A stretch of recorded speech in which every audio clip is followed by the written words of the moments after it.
आजकल पटना वाले खान सर बहुत ज्यादा चर्चित हो रहे हैं। बहुत सारे विवादों में फंसने के बाद आज खान सर का इतना ज्यादा नाम हो रहा है कि देश दुनिया में उनकी चर्चा हो रही है।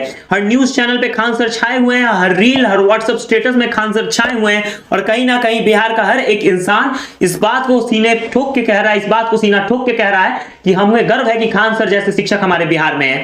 आइए आज खान सर के जीवन से जुड़ी हुई कुछ ऐसी कहानियां बताएंगे जिसको सुनने के बाद कहीं ना कहीं खान सर के बारे में जो कुछ आप सोचते होंगे वो बदल सकता है। खान सर, जिनका पूरा नाम फैजल खान है, और इस पे बहुत ज्यादा विवाद हुआ है। क्यों? क्योंकि लोगों को लगता था कि खान सर जिस मजाकिया अंदाज में पढ़ाते हैं कहीं ना कहीं वो मजाकिया अंदाज उन्हें ले डूबता, क्योंकि लोगों को लगने लगा था कि खान सर मुस्लिम विरोधी हैं और खान नाम यूज करके कोई हिंदू ऐसा काम कर रहा है। लेकिन खान सर बाकायदा एक मुस्लिम है। इस बात का गवाह और इस बात का सबूत तब मिलता है जब एक बार खान सर के कोचिंग पे बम पटक दिया गया था। बहुत सारे लोगों ने मिलकर, लमसम 8-10 लोगों ने मिलकर उनके कोचिंग पे बम पटकने का काम किया था। कुछ बम फट भी गए थे, एक बच्चे की स्कूटी तक जल गई थी और उस समय हमें यह चीज पता चलता है कि खान सर का नाम फैजल खान है। अब इस चीज की सबूत की बात की जाए तो आप पूछेंगे कि क्या सबूत है, क्या गवाह है कि खान सर का नाम फैजल खान है। तो जो न्यूज़पेपर उस समय आपको मिलेगा, अगर उस समय का न्यूज़पेपर आप उठाकर पढ़ लें, गूगल आर्टिकल्स पढ़ लें, न्यूज चैनल्स देख लें, तो वहां पर खान सर का नाम फैजल खान ही बताया गया है। खान सर ने जो रिपोर्ट लिखवाया था वो फैजल खान के नाम से लिखवाया था।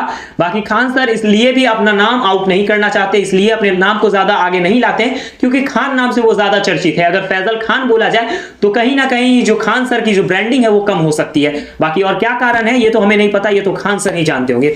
आज आइए खान सर के बारे में कुछ ऐसे चर्चाएं करेंगे जो आपने ना कभी सुनी होंगी ना कभी देखी होंगी। मैं बात करने जा रहा हूं उस कपिल शर्मा शो की जहां पर खान सर आते हैं, सामने विवेक बिंद्रा बैठे थे, बगल में कपिल शर्मा बैठे थे और तमाम ऑडियंस के बीच में खान सर अकेले हीरो बन के लौटे हैं। खान सर वहां पहुंचते हैं और खान सर ने बहुत सारी अपने जीवन की कहानियां बताई। पहली कहानी वो बताते हैं कि मेरे साथ के लड़के यूपीएससी की तैयारी के लिए बाहर जा रहे थे पढ़ने, लेकिन मैं नहीं जा सकता था क्योंकि मैं 2, 2.5 या 1.5 लाख रुपए तक भर नहीं सकता था। उन कोचिंग की महंगी कोचिंग्स की फी नहीं भर सकता था क्योंकि मेरे परिवार की स्थिति सही नहीं थी, मेरी आय उतनी नहीं थी कि मैं यूपीएससी जैसी महंगी पढ़ाई पढ़ सकूं। लेकिन देश सेवा में खुद को समर्पित करने के लिए खान सर ने पढ़ाना शुरू किया। कहीं ना कहीं मजबूरी से उन्होंने पढ़ाना शुरू किया होगा क्योंकि उस समय उनकी आय सही नहीं थी, उन्हें यूपीएससी करना था और वो यूपीएससी नहीं कर पाते हैं। उसके बाद खान सर ने पढ़ाना शुरू किया।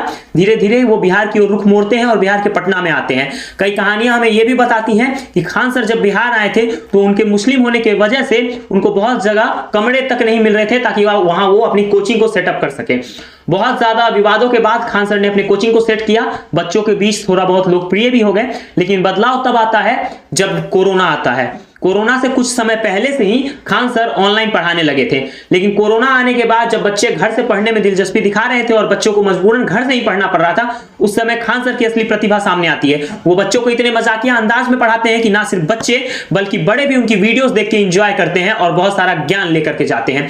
खान सर की इसी चीज को देखते हुए वो धीरे धीरे बहुत तेजी से लोकप्रिय हो गए और लोगों के बीच खान सर की एक अच्छी छवि बनती गई। लेकिन बीच में आकर के कहीं ना कहीं खान सर के ऊपर विवादों का एक बादल सा फट गया और खान सर को बहुत सारे विवादों से निकल करके कहीं ना कहीं सामने आना पड़ा।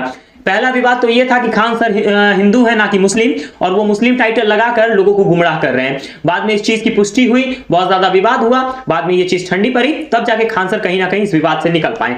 उसके बाद अगला चीज ये आया कि खान सर के कोचिंग पे पर बम पहले पटका जा चुका था, वो तो पहले ही हो चुका था। इस बात को तमाम लोग जानते होंगे। अगर जो नहीं जानते उनको बता दूं कि खान सर के कोचिंग पे कुछ असामाजिक तत्व आते हैं, वो उनके कोचिंग पे जो देशी बम होता है वो फोड़ने का काम करते हैं, बहुत ज्यादा क्षति होती है, बच्चे की स्कूटी तक वहां जल जाती है। उसके बाद अब अगर आते हैं आगे तो खान सर ने कुछ बयान दे दिया, उस पर भी विवाद हुआ।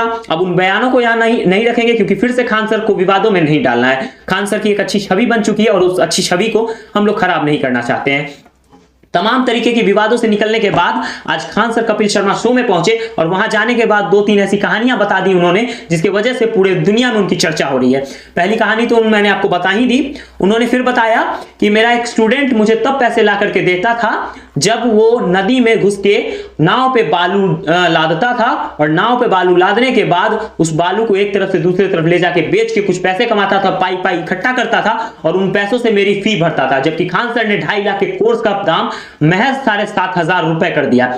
हम कुछ अमीर लोगों को यह चीज लग सकता है, कुछ मध्यम वर्गों के लोगों को यह चीज लग सकता है कि 7,500 रुपए किसी बड़ी चीज को नहीं कहा जा सकता है। किसी बड़े कोर्स के लिए 7,500 रुपए बहुत बड़ी रकम नहीं है। लेकिन जो लोग लोग इस तरह का काम करते हैं, जो लोग गरीबी की रेखा से नीचे हैं, उन लोगों के लिए 7,500 रुपए भी बहुत बड़ी चीज होती है। इसी को देखते हुए खान सर ने कहा कि जब उस बच्चे ने मुझे इस तरह से इतनी मेहनत करने के बाद फी ला करके दिया तो मेरा हाथ कपकपा रहा था, मेरे हाथ में कंपन आ गया उस पैसे को लेते हुए। अगली कहानी की ओर बढ़े तो खान सर ने यह बताया कि मेरी एक बच्ची मेरे पास आती है, मेरे कोचिंग में पढ़ने वाली एक छात्रा मेरे पास आती है और वो कहती है कि सर आप शाम वाले बैच को सुबह में कर दीजिए। खान सर चौंक गए कि ये बच्ची ये क्या बोल रही है, इस एक बच्ची की वजह से मैं कैसे किसी बैच को शाम से उठा के सुबह में कर दूं। उन्होंने कारण पूछा तो कारण बताते हुए वो बच्ची बोलती है कि सर मैं शाम को दूसरे के घर में चौका बर्तन करती हूँ, बर्तन मांजती हूँ, तो हो सकता है कि उसी की वजह से मैं आपको पैसे देती हूँ। तो ये भी हो सकता है कि अगर मैं शाम को वहां नहीं पहुंची तो वो पैसे मुझे नहीं मिलेंगे